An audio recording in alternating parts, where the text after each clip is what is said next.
When the holster hunter is in town, the holster can say bye-bye. If you are a holster, you better watch out. Thank you for joining us. I'm John Razimus, and this is Hoax Hunter. In this episode, I'm going to be discussing the Hollywood Illuminati, starting with Tim and Eric. And I know Tim and Eric aren't huge megastars like Jay-Z or Brad Pitt, but I'm going to start with them. And I'm going to have future Hollywood Illuminati episodes. A lot of people have asked me, will you talk about the Illuminati? What's your opinion of the Illuminati? And obviously, I'm not an insider and don't have any insight. Well, I have a little bit of insight. But not a lot. That little bit I will be sharing in the future. This episode is less serious, but I will have more serious episodes in the future, focusing on different subjects. Stanley Kubrick, Eyes Wide Shut, Skull and Bones type stuff. So just to give you some backstory on me being friends with David LIEBE and meeting Tim and Eric and David LIEBE multiple times, I can't say that Tim and Eric did anything when I saw them personally that I would consider anything out of the ordinary. They're just two normal guys. So this is based on an anecdotal story David LIEBE directly told me about Tim and Eric being devil worshippers. And take this story with a grain of salt. It starts with some backstory on me and David LIEBE. David LIEBE recorded a Hoax Hunter theme for me because he's my friend. If you are a holster, you better watch out. All the lies will be exposed, there's no doubt. It's like a Scooby-Doo cartoon. They find out truth. They find out at the end of Scooby-Doo, the holsters are liars too. People lie and say they see a UFO when they just put a toy in the air on a string. People lie and they see a ghost. All it is liars and holsters. When the holster hunter is in town, the holster can say bye-bye. I haven't hung out with him in a long time, but I still consider him my friend. And some people say, oh, you're just a fan. Well, I'd say I'm more than a fan. I started out as a fan. I probably first met Dave LIEBE in Las Vegas at a Beaver Boy party in Las Vegas in 2007, somewhere around there. And it was a very small party. Tim and Eric went all out. Open bar, really expensive shrimp, different kinds. The only food was shrimp, free Beaver Boy hats, DJ Doug Pound playing the music, and I would say there was probably 10 fans that showed up. This was a nice spread, a nice setup for a legitimate party. And it was a party, it's just not too many people showed up, like 10 fans. The thing is, Tim and Eric didn't advertise it in advance. They advertised it on MySpace. That's back when MySpace was still popular. They advertised it on MySpace like 10 days before the event. Most fans couldn't make it to Las Vegas on such short notice. The only reason I went is because me and my girlfriend at the time were invited by Eric Wareheim personally. Yeah, Eric messaged me because I designed a Tim and Eric t-shirt and they ended up using it and selling it. And this is the t-shirt that I designed. I mean, I just got it straight off of an episode. I didn't come up with the idea, but I did come up with the design. And t-shirt designing is an art form in and of itself. And as you can see here, I was wearing the t-shirt at AwesomeCon. And Eric wanted to pay me back somehow, so he gave me VIP tickets to the Las Vegas show, and I got to sit in the VIP section, and I even got to go on stage with Tim and Eric. And I've met Tim and Eric many times, just as a fan. But, yeah, I mean, Eric did message me, invite me personally, so I thought it was really cool. And so David LIEBE, I met him first in Las Vegas. First thing he did was sell me 2 of his CDs. He's like, you want to buy a CD? You want to buy a CD? and I was actually a fan. I guess everyone he asked said no thanks. I wanted to support the guy, so I bought his CDs. Second time I saw him was AwesomeCon / Comic Con about a year later, and then the next time I saw him was AwesomeCon Comic Con the year after that. 2010 AwesomeCon Comic Con was when I saw him, and he asked for a ride home, and him and James Quall needed a ride home. And so I was like, okay, I'll give you a ride home. I didn't have anything going on, I guess. And so I drove him from San Diego to Los Angeles. The Dixboro is where he lives, the Dixboro Apartments. He has a song called Dixboro. It's one of my favorite David Liebehart songs. It's on the Adam Papagan David Liebehart album called Public Access. Now, if you're a David Liebehart fan and you haven't heard of Public Access, I highly recommend it. I'm driving them home. David Liebehart and James Quall, they wanted to go to Chili's. So me and David Liebehart and James Quall go to Chili's, and I could tell you some stories, but this is not on that subject. This is on the Illuminati. So where does this lead? I'm just giving you some background. So I take David Liebehart and James Quall to their apartments, and me and David Liebehart pretty much became friends. David Liebehart asked me to update his resume. James Quall said he wanted me to help him with his resume too, so I helped both of them with their resumes, and I printed up some copies. I mean, I drove David Liebehart around. David Liebehart, he would call me up, and he would wish me, Merry Christmas, Happy Thanksgiving. Next message. Hi, this is David. You need to leave early because they're having a marathon and all the streets are going to be blocked, so you need to probably get and pick me up probably at 7 or 6.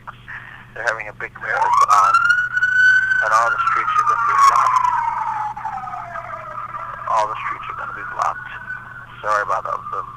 There's a lot of rude people that drive the ambulance, so you have to come probably at 7 at the latest. Thank you, bye. Next message. Hi, this is David. I just wanted to invite you that I'm going to be signing books and DVDs. The Awesome Show, great job, at the 3rd Street Promenade this Saturday, November the 6th, from 1 to 4, and you're welcome to be my guest. Unfortunately, I will not be, me and James Quall will not be a part of the Tim and Eric tour, but they will be touring. They'll be also that same night at the Kia Theater. A lot of fans are disappointed at the decision that Tim and Eric made to exclude me and James Quall from the tour. But it's one of those things. But anyway, I'm grateful for the work I did get from the Tim and Eric show. Next message. Yeah, I want to wish you a happy Thanksgiving, and thank you for all what you did to drag me, but I wish you the best, and I wish you a happy Thanksgiving, and I just wish you the best in whatever you do and whatever you're in, and I just wish you the best and a happy Thanksgiving and a happy New Year. End of message. But David Liebehart, he would randomly volunteer information. I know him well enough to know that he makes stuff up out of thin air, total fabrications. But this particular incident that he just volunteered out of nowhere is too specific to be total garbage, and it involved Tim and Eric. And I wasn't talking about Tim and Eric. We were actually talking about his resume, and I told him he should have a video resume, and I was just giving him some tips on how to help him get more callbacks. And I told him he should do a video resume of all the things he's done on video and have them on video. Out of nowhere, he starts talking about Tim and Eric being devil worshippers. And I was like, what? I thought, let's see where this goes. So David Liebehart volunteered to me, and he volunteered a lot of information. I could make a 10-hour video to tell all the stories he's told me. But the Tim and Eric devil worship story, that he told me, and I don't know if he's ever told anyone else this story. He has a lot of stories to tell.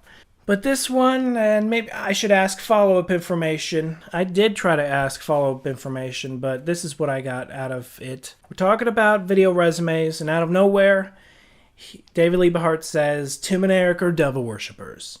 And I said, yeah, whatever. What are you talking about? And he said, no, they are, really. And I said, why do you think that? And he said, because they showed me a video tape of them in a devil worship ceremony wearing black robes.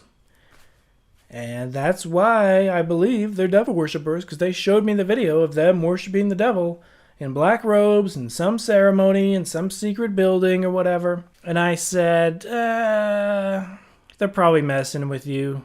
Probably footage from the show that they just had to cut out. See, David LIEBE HART's very religious. He's very Christian, and he's a very good guy. Now, he's not a perfect Christian. I don't think anyone is a perfect Christian, but he tries. Tim and Eric know that David LIEBE HART is a diehard Christian.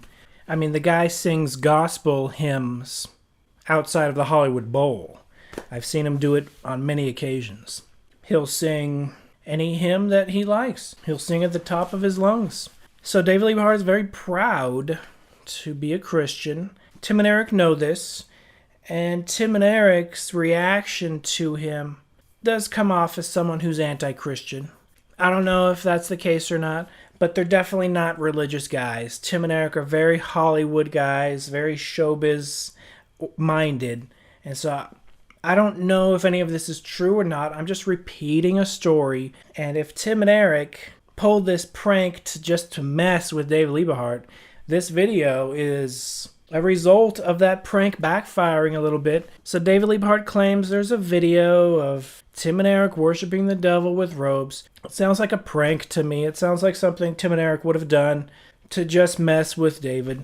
A lot of people wonder if he's in on the joke. I would say David LIEBE HART, he's in on the joke to a certain extent. He's the type of guy that maybe he's not totally in on the joke, but he doesn't care. He just wants the paycheck, and he'll do it, and then he'll leave. But David LIEBE HART has told me specifically that he was asked by Tim and Eric to do things and say things that aren't exactly Christian, and that he refused, and he said no. And so he did tell me he refused them on a number of occasions. I can't remember specifically what songs they wanted him to sing, but something that was against his personal beliefs. So Tim and Eric have pushed the boundaries of David LIEBE HART, and there is definitely a feud. Tim and Eric fired David LIEBE HART. They fired him.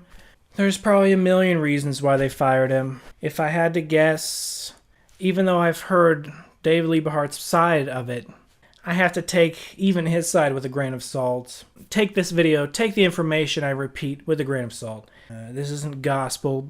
This is just my introduction video on the Illuminati in Hollywood. David LIEBE HART got fired probably because David LIEBE HART kind of has a big ego on the set. And he tells everyone that he's the star of Tim and Eric Awesome Show, Great Job. Now, it's pretty obvious the star is Tim and Eric. But David LIEBE HART tells everyone, I'm the star. Now, that's cool. That's totally fine. I mean, he's definitely a star of the show. And I was totally fine with even agreeing with him that he is the star. You know, just to make him feel better about himself. He can consider himself the star, that's fine. But it must have worn thin with Tim and Eric. He must have said it to their faces or something one too many times. And maybe he even said, you can't do this show without me.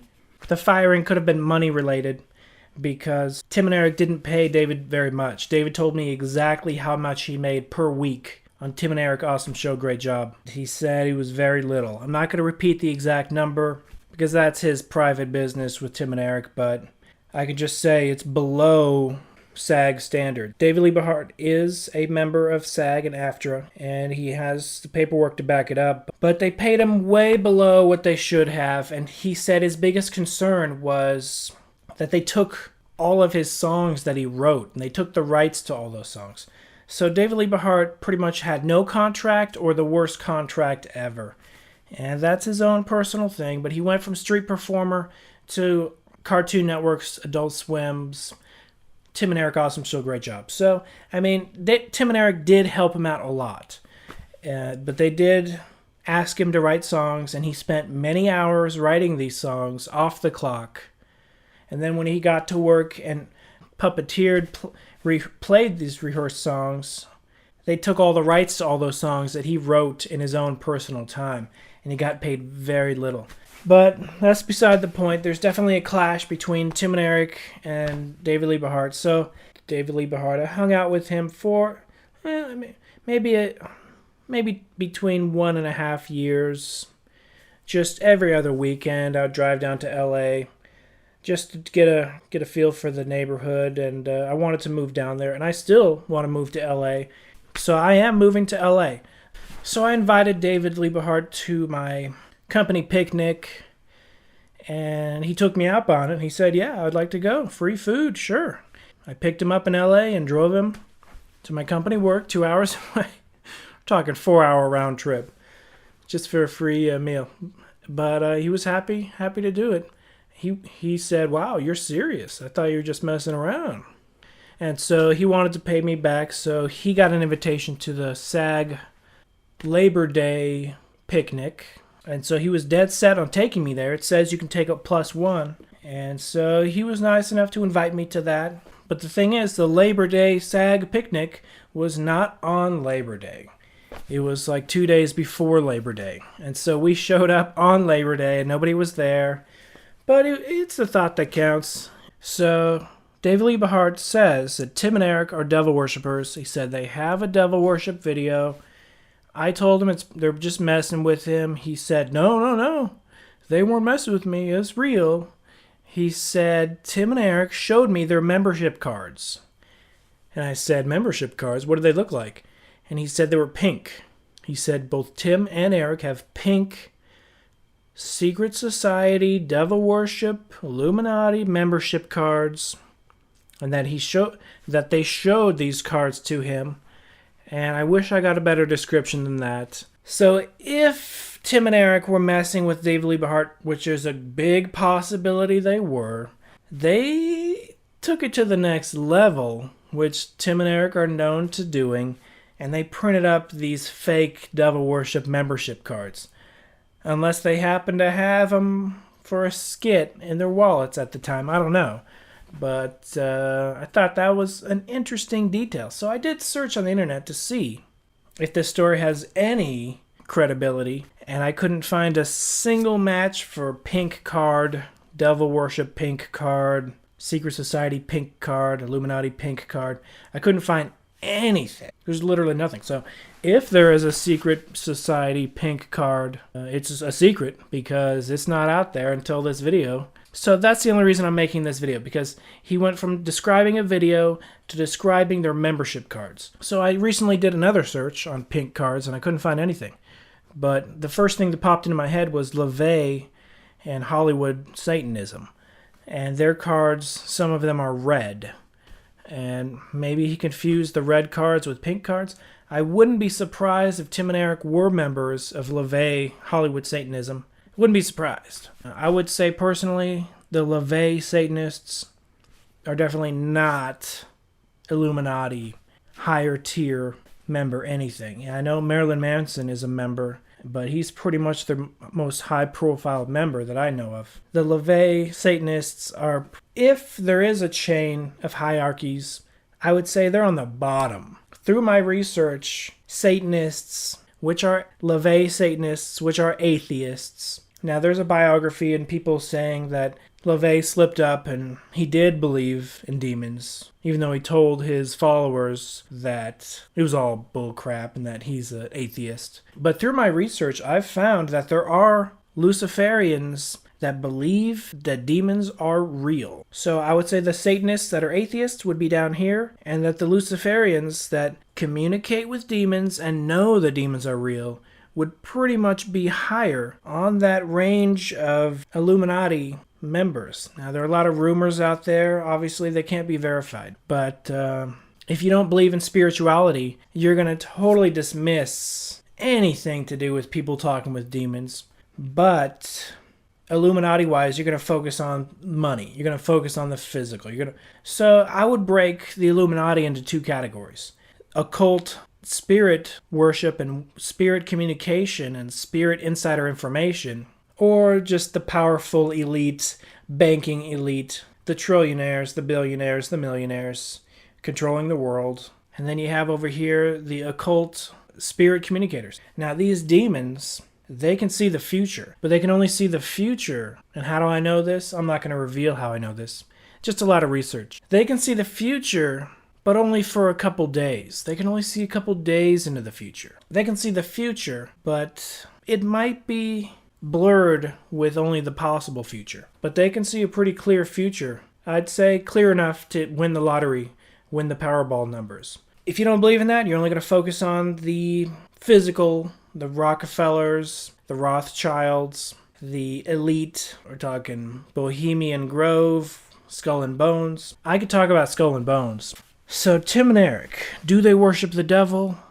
I don't have enough evidence to say they do, but David LIEBE tends to believe they do. So are Tim and Eric devil worshippers? I don't know. Maybe not. I wouldn't be surprised if they're LIEBE Satanists, though. If anything, just for some weird Hollywood connection. They do tend to be guys that will kind of do almost anything to make it. I'd say Eric is a very creative director.